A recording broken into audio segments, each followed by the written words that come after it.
Livro O Tesouro Oculto, Méritos e Excelências da Santa Missa. São Leonardo de Porto Maurício. Dedicatória. Santíssimo Padre, o mínimo dos frades menores, humildemente prostrado aos pés de vossa santidade, ousa oferecer-vos este livrinho. Vai publicado sob o título de Tesouro Oculto, mas para vossa grande alma é um tesouro há longo tempo conhecido, pois trata da excelência e utilidade da Santa Missa, que constitui toda a vossa consolação e é o esplendor da Igreja de Deus. A conveniência e a justiça combinadas levam-me a apresentar-vos esta humilde homenagem. Nada mais conveniente, pois já que trará do mais augusto de todos os sacrifícios, a quem poderia ser melhor dedicado este livro do que ao primeiro de todos os padres? E onde poderia eu buscar apoio mais precioso, senão no patrocínio do Pastor Supremo, que, longe de guardar em si sua grande piedade, deseja tão ardentemente espalhá-la em proveito dos povos tão necessitados de luz? Igualmente nada mais justo. Numerosos e poderosíssimos são os motivos que de longa data me impelem a manifestar em atos meu vivo reconhecimento à vossa santidade. Oh, quantos benefícios que concedeu vossa clemência durante o pouco tempo que passei na cidade eterna. Atestam-no a faculdade de pregar missões em Roma, o desenvolvimento do santo exercício da via sacra e a elevação da adoração perpétua do Santíssimo Sacramento. Em uma palavra, não há favor que eu vos tenha pedido para o bem comum de nosso Instituto que não tenhais benevolamente concedido. Estes motivos e muitos outros excitam em meu coração sentimento do mais humilde respeito, obrigam-me a manifestar o meu devotamente e encorajar-me a mandar imprimir no frontispício das páginas o vosso nome augusto, conferindo-lhes assim uma recomendação que lhe aumentará o valor. O preito que vos rendo com este livro é, portanto, conveniente e justo. Mas será sempre de vossa parte, Santíssimo Padre, pura benevolência, se vos dignardes aceitá-lo. É o que espero, vendo-vos tão inclinado a promover tudo de qualquer modo possa facilitar o grande negócio da salvação das almas. Este zelo admirável é que atrai sobre vós a proteção visível do Altíssimo. É Deus, certamente, que a uma idade tão avançada ajunta a santidade tão florescente. Deus, vosso conselheiro em tão difíceis conjunturas, Deus, vossa força nas provações tão grandes da Igreja. Deus mesmo, que será finalmente vossa recompensa por tão gloriosos empreendimentos, dirigidos todos para o bem do universo católico. Digne-se vossa santidade permitir que eu me prostre, com profunda submissão, beijando vossos pés sagrados, e oferecendo-vos minhas obras, minhas palavras e meu coração, e que me confesse de vossa santidade o mais humilde, respeito e obediente filho e servo. Frei Leonardo de Porto Maurício, Convento de São Boaventura, Roma, 15 de outubro de 1737. Prefácio. Os tesouros, por grandes e preciosos que sejam, não podem ser estimados se não forem conhecidos. Eis porque, caro leitor, muitos não têm pelo santo sacrifício da missa o amor que deveriam ter, porque este tesouro, a maior maravilha e a maior riqueza da Igreja de Deus, é um tesouro oculto, um tesouro muito pouco conhecido.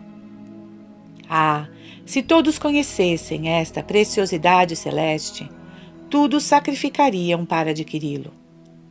A exemplo do mercador do Evangelho, cada um, de boa vontade, daria tudo o que possuísse para obter tão precioso tesouro. São Mateus 13:46. Para estabelecer, portanto, àqueles que não estimam suficientemente tão grande mistério, publicamos este opúsculo. Talvez à primeira vista você não dê muito valor a ele, pois tantos outros livros foram já impressos que ensinam admiravelmente o método para assistir com fruto à Santa Missa, que outros novos não se podem desejar, como temerário, pois seria preciso mais talentos a fim de pôr em evidência todo o valor de um mistério tão venerável, além da inteligência dos próprios serafins.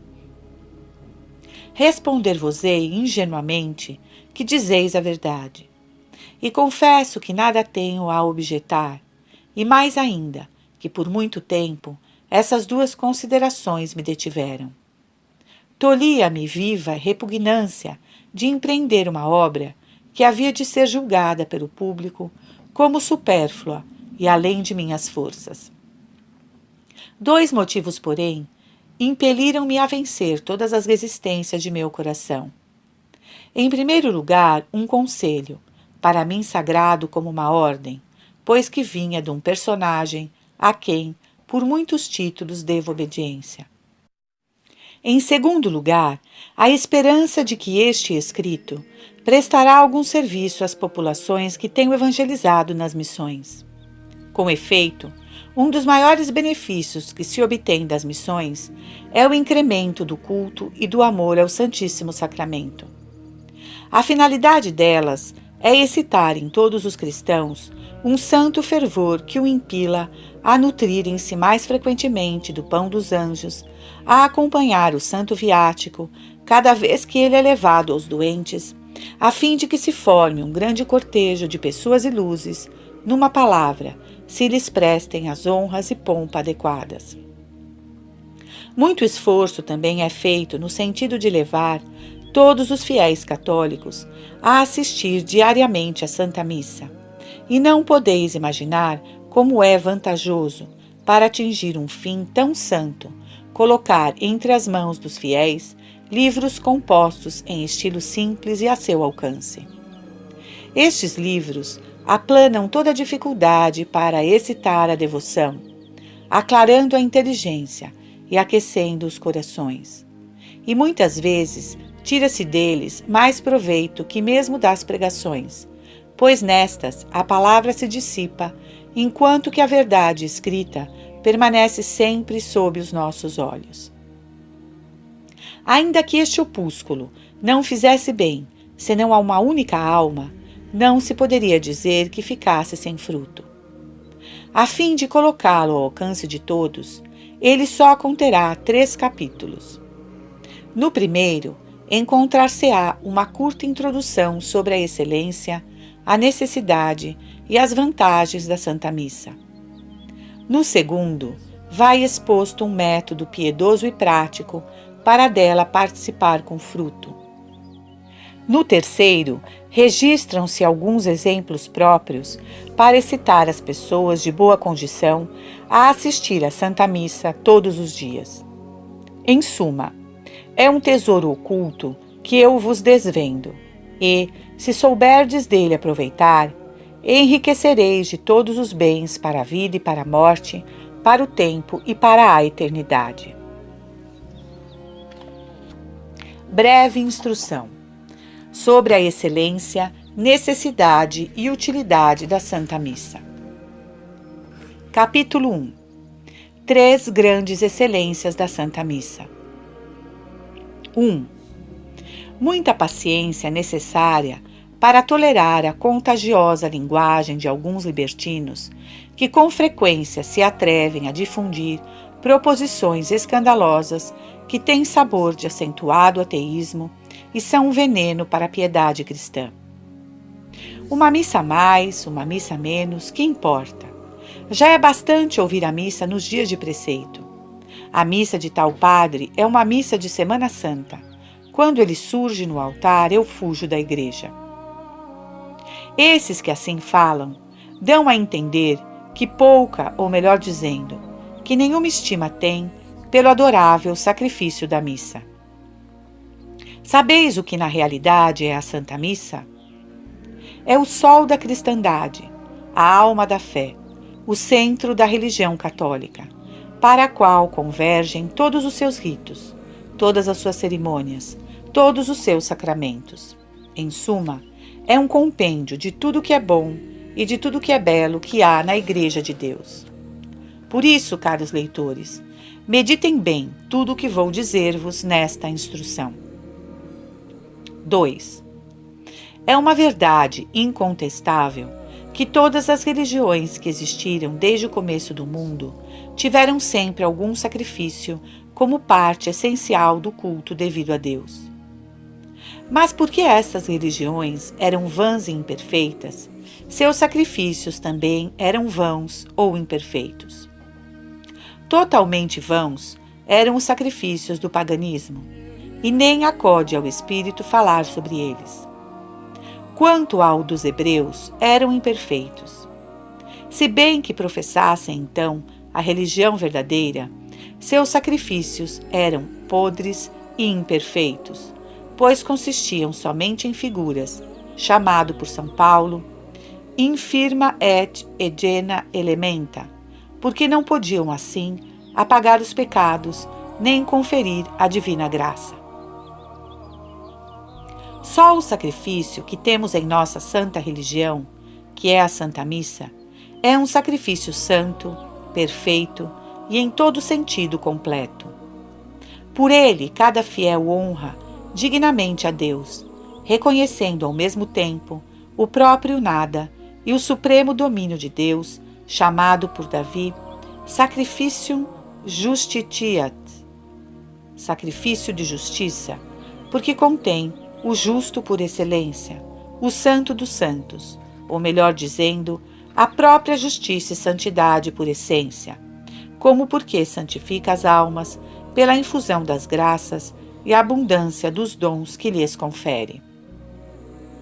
A Santa Missa é um sacrifício tão santo, o mais augusto e excelente de todos, e a fim de formardes uma ideia adequada de tão grande tesouro, vamos aplicar sucintamente algumas de suas excelências divinas, porque para explicá-las todas é necessária uma inteligência superior à nossa.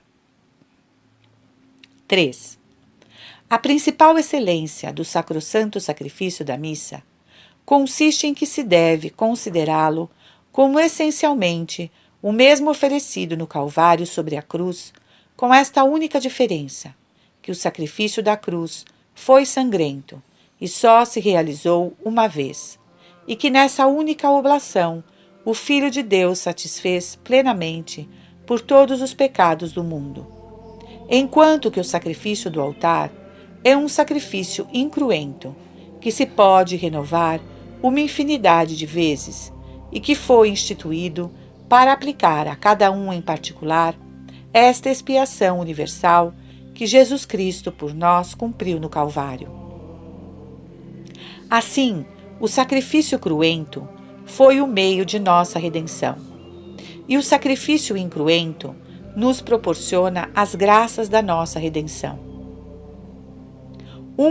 Abre-nos os tesouros dos méritos de Cristo nosso Senhor, e outro nos dá para utilizarmos.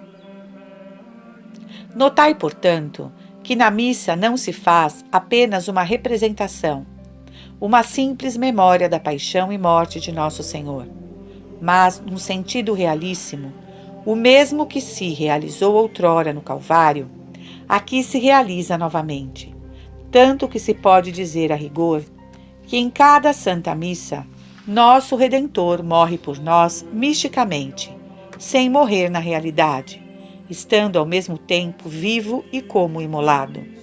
Vide agnum statem tanquam ossissum. Apocalipse 5:6. No santo dia de Natal, a Igreja nos representa o nascimento do Salvador. Entretanto, não é verdade que ele nasça ainda nesse dia. Nos dias de Ascensão e Pentecostes, comemoramos a subida do Senhor Jesus ao céu e a vinda do Espírito Santo, sem que de modo algum, nesses dias, o Senhor suba ainda ao céu, ou o Espírito Santo desça visivelmente à terra.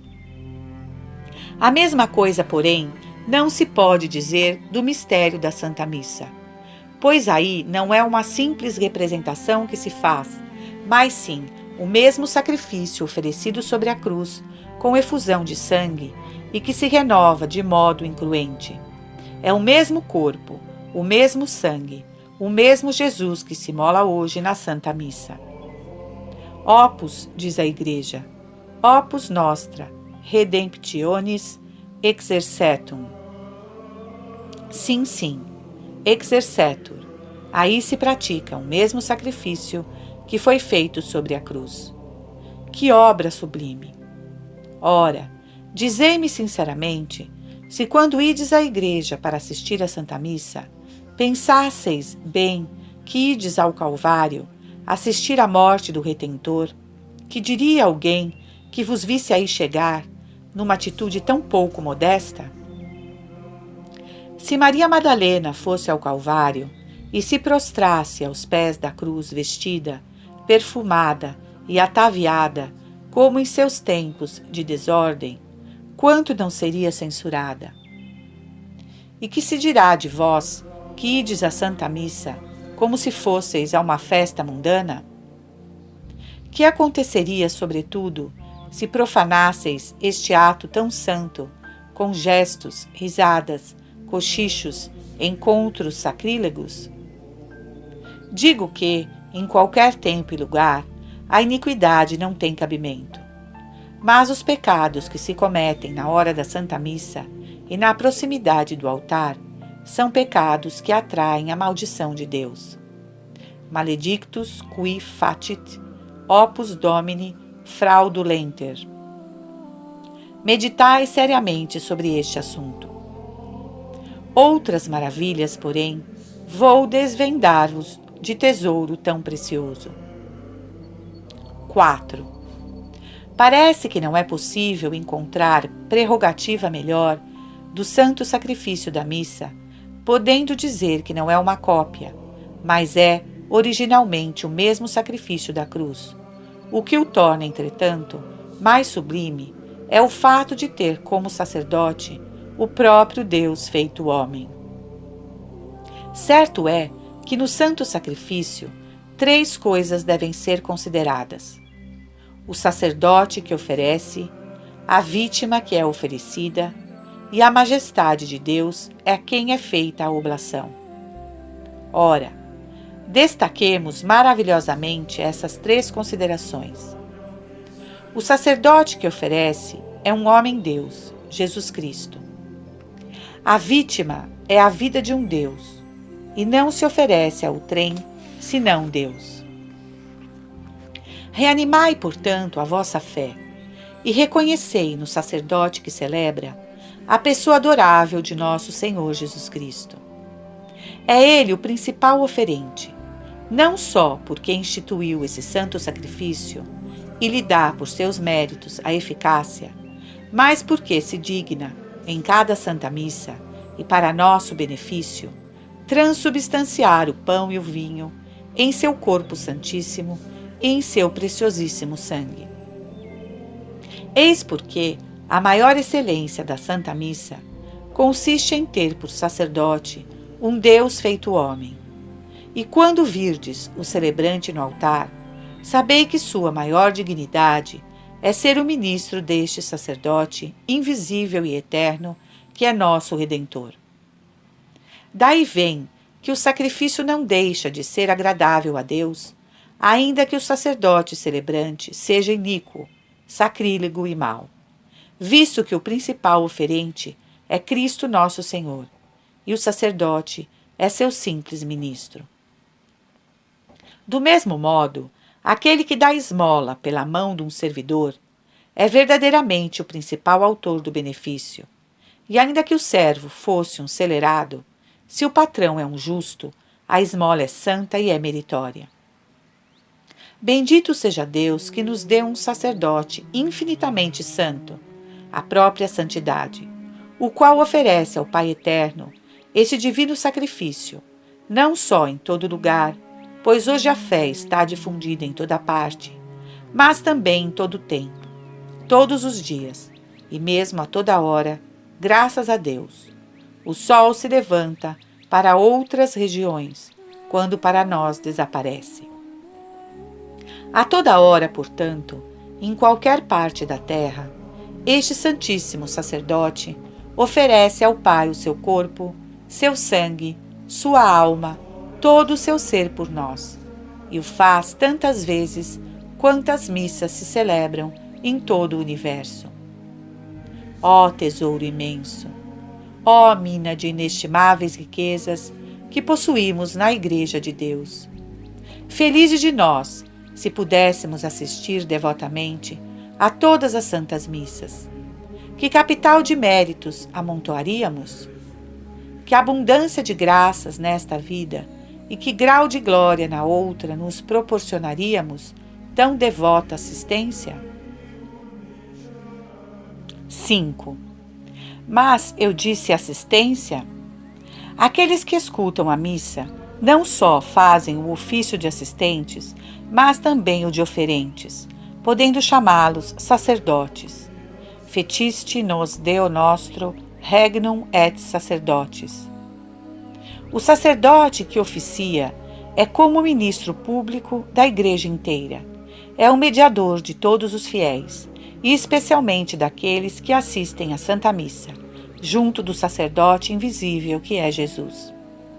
Com Cristo, ele oferece ao Eterno Pai, em seu nome e em nome de todos, o resgate precioso da redenção dos homens. Não está, porém, sozinho nessa santa função. Todos os que assistem à Santa Missa concorrem com ele no oferecimento do sacrifício. Assim, voltado para os fiéis, o sacerdote diz: Orate fraters, ut meum ac vestrum sacrificium acceptabile fiat apud Deum Patrem Onipotentem. Orai, irmãos, para que o meu e o vosso sacrifício se faça aceitável para com Deus Pai Todo-Poderoso. Estas palavras que o sacerdote profere é para nos dar a entender que, conquanto desempenhe ele o papel de ministro principal, todos que ali assistem, com ele oferecem a grande vítima. Quando assistis à missa, fazeis, portanto, de certo modo, o ofício de sacerdote. Que dizeis agora? Ousaríeis ainda assistir à Santa Missa sentados, tagarelando, olhando para um e outro lado, e contentando-vos de recitar, bem ou mal, umas preces vocais, sem levar em conta o ofício de tanta responsabilidade que exerceis, o ofício de sacerdote? Não posso evitar de exclamar aqui: mundo insensato, que nada compreende de tão augustos mistérios!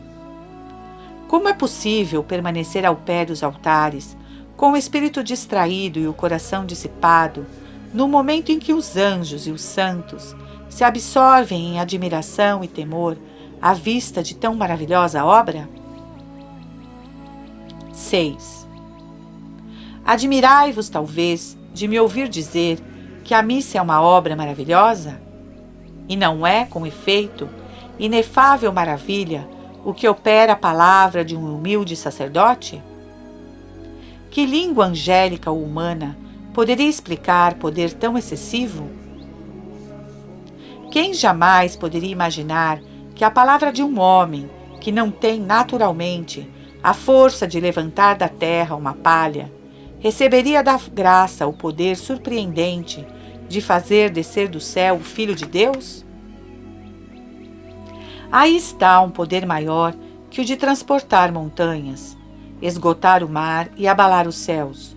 Poder comparável, de certo modo, àquele primeiro fiat com que Deus fez surgir do nada todas as coisas, e que pode mesmo parecer sobrepujar, em certo sentido, aquele fiat pelo qual a Virgem Santíssima atraiu a seu seio o Verbo Divino. A Virgem Maria nada mais fez que fornecer a matéria do corpo de Cristo dela formado, sem dúvida, isto é, de seu puríssimo sangue, mas não por ela, nem por sua operação. Enquanto que a voz do sacerdote, sendo instrumento de Cristo no ato da consagração, o reproduz de um modo novo e admirável, quer dizer, sacramentalmente. E isso tantas vezes quantas consagra. O beato João, o bom, de Mântua, levou um eremita, seu companheiro, a compreender esta verdade. Este não conseguia persuadir de que a palavra de um sacerdote tivesse o poder de mudar a substância do pão no corpo de Jesus Cristo e a do vinho em seu sangue. E o que é mais deplorável, tinha cedido a esta tentação diabólica. O servo de Deus percebeu o erro do companheiro e, conduzindo-o à beira de uma fonte, aí encheu de água uma taça e deu-lhe de beber. Depois de sorver toda a água, o outro confessou que jamais, em toda a sua vida, provara um vinho tão delicioso. Então João o bom disse-lhe: Não vedes o milagre, meu querido irmão? Se por meio de um miserável como eu, a água se mudou em vinho, pela onipotência divina, quanto mais deveis crer, por meio das palavras do sacerdote, que são palavras de Deus, o pão e o vinho mudam-se no corpo e sangue de Jesus Cristo? Quem ousaria jamais pôr limites à onipotência de Deus? Bastou isso para dissipar o engano do eremita, que, expulsando de seu espírito toda dúvida, fez grande penitência por seu pecado. Tenhamos fé, mas fé viva, e confessaremos que inúmeras são as prodigiosas prerrogativas contidas nesse admirável sacrifício. Aí veremos, com admiração, renovar-se-á a toda hora este prodígio da sagrada humanidade de Jesus Cristo, presente em milhares e milhares de lugares e gozando, por assim dizer, de uma sorte de imensidade que não possui nenhum outro corpo, e só a ela reservada em recompensa do sacrifício de sua vida que ele fez a Deus Altíssimo. Um demônio, falando pela boca de uma pessoa possessa, fez com que um judeu incrédulo compreendesse esta verdade, por meio de uma comparação material e grosseira. Encontrava-se este judeu numa praça com muitas pessoas, entre as quais a mulher possessa. Nesse momento passou um sacerdote que levava o santo viático a um doente. Todos os presentes se ajoelharam e prestaram homenagem ao Santíssimo Sacramento. Só o judeu ficou imóvel e não deu sinal algum de respeito. Vendo isso, a mulher levantou-se furiosa, arrancou-lhe o chapéu e deu-lhe um vigoroso bofetão, dizendo-lhe: Desgraçado, por que não te prostas diante do verdadeiro Deus presente neste divino sacramento? Que Deus, replicou o judeu. Se fosse verdade, a consequência seria haver muitos deuses, pois, ao celebrarem a Santa Missa, ele estaria em cada um de vossos altares. A estas palavras, o espírito que habitava naquela mulher tomou um crivo e, opondo-se ao sol, disse ao judeu que olhasse os raios filtrando-se pelos buracos. Em seguida ajuntou: Dize-me, judeu, há então muitos sóis passando pelas aberturas desse crivo ou um só? E a resposta do judeu, de que não havia senão um sol, a possessa replicou: Por que te espantas, então, de que Deus, feito homem e feito sacramento, possa ter, por um excesso de amor, uma presença real e verdadeira sobre vários altares, permanecendo, no entanto, uno, indivisível e imutável? Foi o suficiente para confundir a incredulidade do judeu, que por esse raciocínio se viu constrangido a confessar a verdade de nossa fé. Ó Santa Fé, apenas um raio de tua luz, e exclamaremos com fervor: quem ousaria estabelecer limites à onipotência de Deus? Nesta grande concepção que tinha da onipotência de Deus, Santa Teresa costumava dizer que quanto mais sublime, profundo e obscuro ao nosso entendimento eram os mistérios da nossa fé, com maior firmeza e devoção ela acreditava, sabendo bem que o onipotentíssimo Deus pode fazer prodígios infinitamente maiores. Reanimai a graça da fé e confessai que este divino sacramento é o milagre dos milagres, a maravilha das maravilhas, e que sua maior excelência consiste em estar incompreensível à nossa pobre inteligência. E tomado de admiração, dizei e repeti muitas vezes: ó, que grande tesouro, que grande tesouro! Se, porém, sua excelência prodigiosa não vos comove, que vos toque ao menos sua soberana necessidade. 7. Que seria do mundo se não houvesse o sol? Ah, tudo seria trevas, horror, esterilidade e desolação. E se o mundo não tivesse a Santa Missa, o que seria de nós? Ó infelicidade nossa! Seríamos privados de todos os bens, sobrecarregados com o peso de todos os males. Estaríamos expostos a todos os raios da cólera de Deus. Alguns ficaram aparentemente maravilhados e achando que nosso bom Deus, de certo modo, havia mudado sua maneira de governar. Antigamente ele se nomeava de Deus dos exércitos e falava ao povo do meio das nuvens e armado de raios. E de fato era com todo o rigor da justiça que castigava os pecados. Por um único adultério, mandou passar a fio de espada 25.000 homens da tribo de Benjamim. Juízes 20:46. Por um leve pecado de orgulho de Davi, em computar o povo, enviou ele uma peste tão terrível que em poucas horas pereceram 70.000 pessoas. 2 Samuel 24:15. Por um só olhar curioso e desrespeitoso dos betsamitas, fez que 50.000 deles perecessem. 1 Samuel 6:19.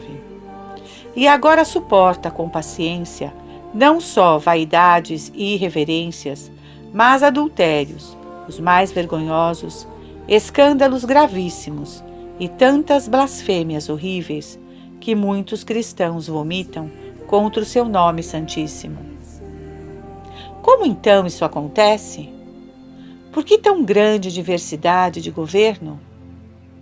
Serão as ingratidões dos homens mais excusáveis hoje do que outrora? Bem ao contrário, são muito mais culpáveis, já que os imensos benefícios de Deus se multiplicam cada dia. A verdadeira razão desta clemência espantosa é a Santa Missa, pela qual se oferece ao Eterno Pai esta grande vítima, Jesus. Eis aí o sol da Santa Igreja, que dissipa as nuvens e torna sereno o céu. Eis aí o arco-íris que detém os raios da divina justiça. Creio para mim que se não fosse a Santa Missa, o mundo estaria já no abismo, incapaz de suportar o imenso fardo de suas iniquidades. A Santa Missa é o poderoso sustento que lhe mantém de pé. E concluí de tudo isso quanto este divino sacrifício é necessário. Assim, então, sabei aproveitá-lo o máximo que for possível. Portanto, quando assistirmos à Santa Missa, imitemos o célebre Afonso de Albuquerque. Esse famoso conquistador das Índias, achando-se com seu exército em perigo de naufragar numa horrível tempestade, teve uma inspiração. Tomou nos braços uma criança que viajava em sua nau e, elevando-a ao alto, exclamou: se nós somos pecadores, esta criaturinha é certamente sem mácula. Ah, Senhor, por amor deste inocente, compadecei-vos de nós culpados. Acredita? Agradou tanto a Deus a vista daquela criança inocente, que ele acalmou o mar e devolveu a alegria àqueles infelizes gelados já pelo terror da morte certa. Ora, o que pensais vós que faria o eterno Pai quando o sacerdote, levantando a santa hóstia, lhe apresenta o divino Filho? Ah, seu amor não pode resistir à vista do inocente Jesus. Ele se sente forçado a acalmar nossas tormentas e acudir a todas as nossas necessidades. Sem esta santa vítima, portanto, sem Jesus sacrificado por nós, primeiro sobre a cruz e todos os dias sobre nossos altares, estaríamos perdidos, e poderia cada um dizer a seu companheiro: nos encontraremos no inferno. Sim, sim, no inferno. Nos encontraremos no inferno. Mas, com este tesouro da Santa Missa nas mãos, respira a nossa esperança. E se não colocarmos obstáculos, teremos assegurado o paraíso.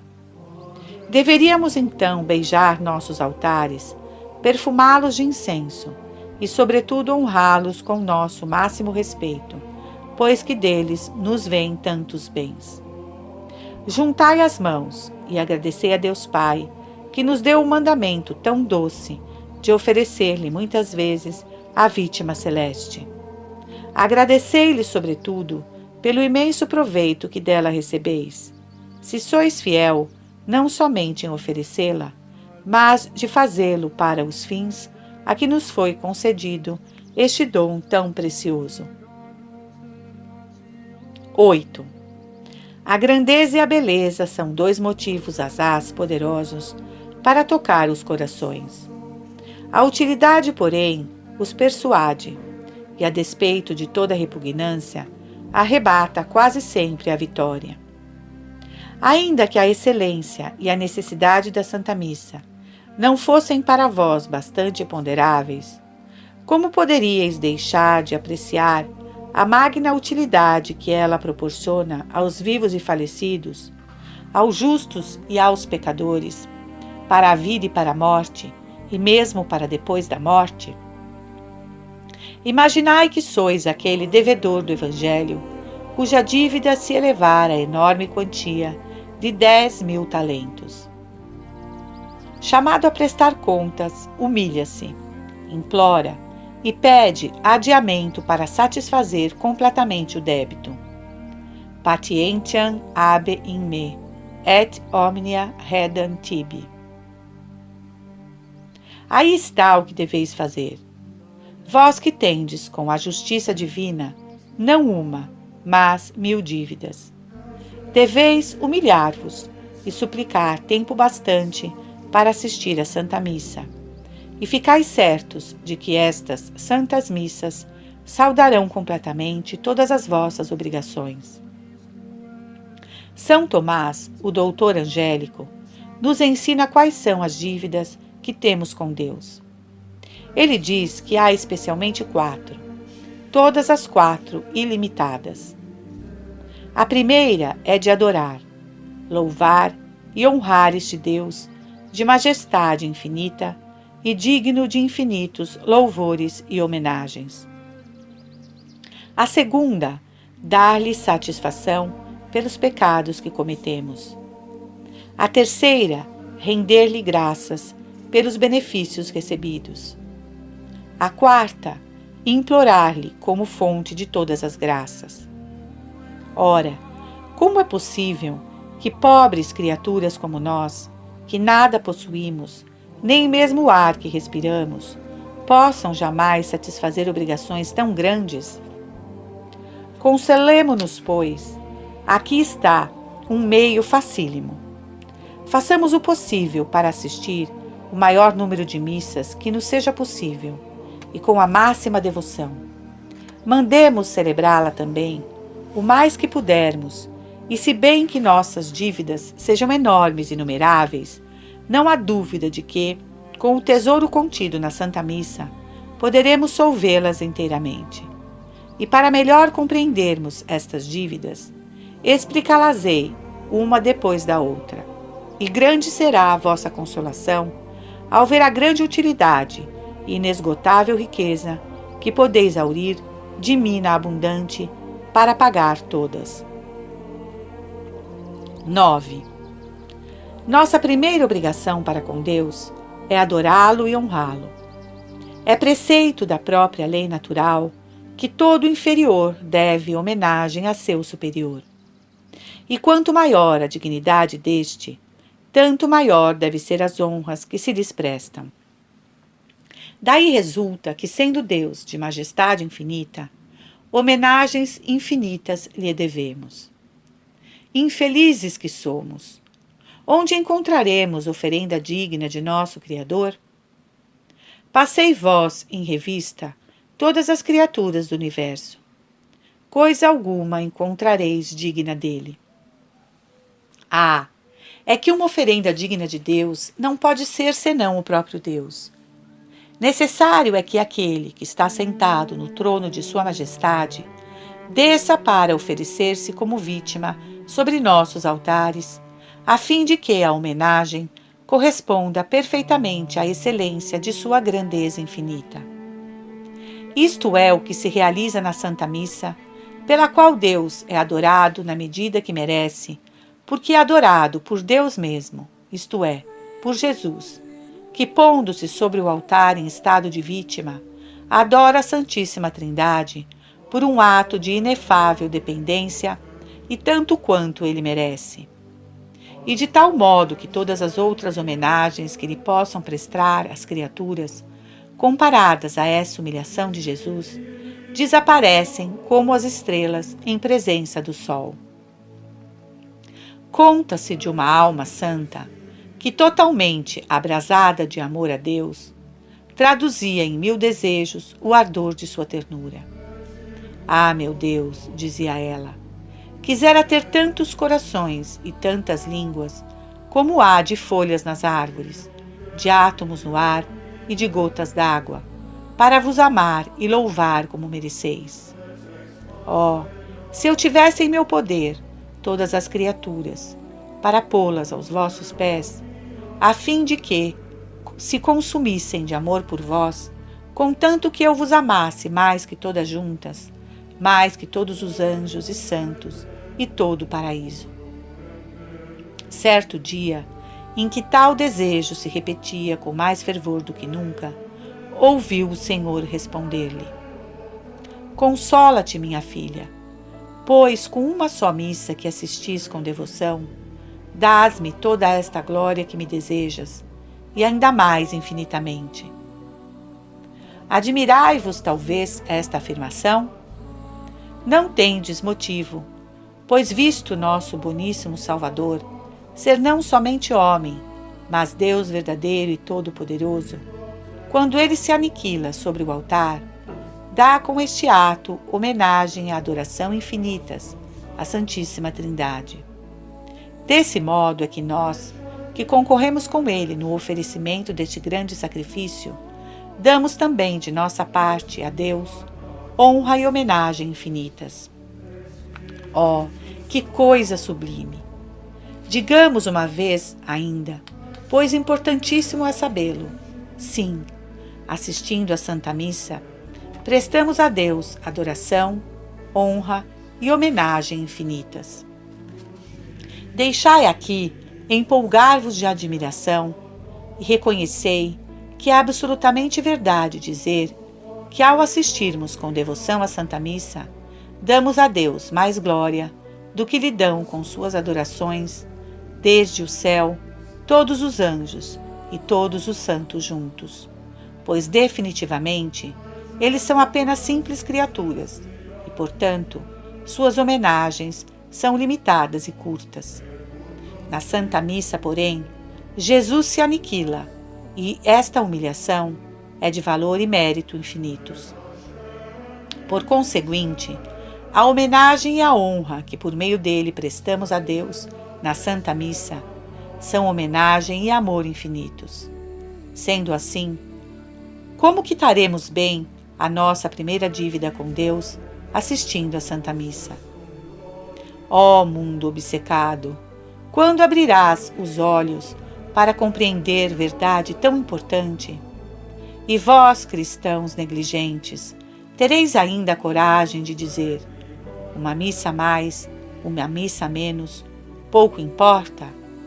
Ó cegueira horrível!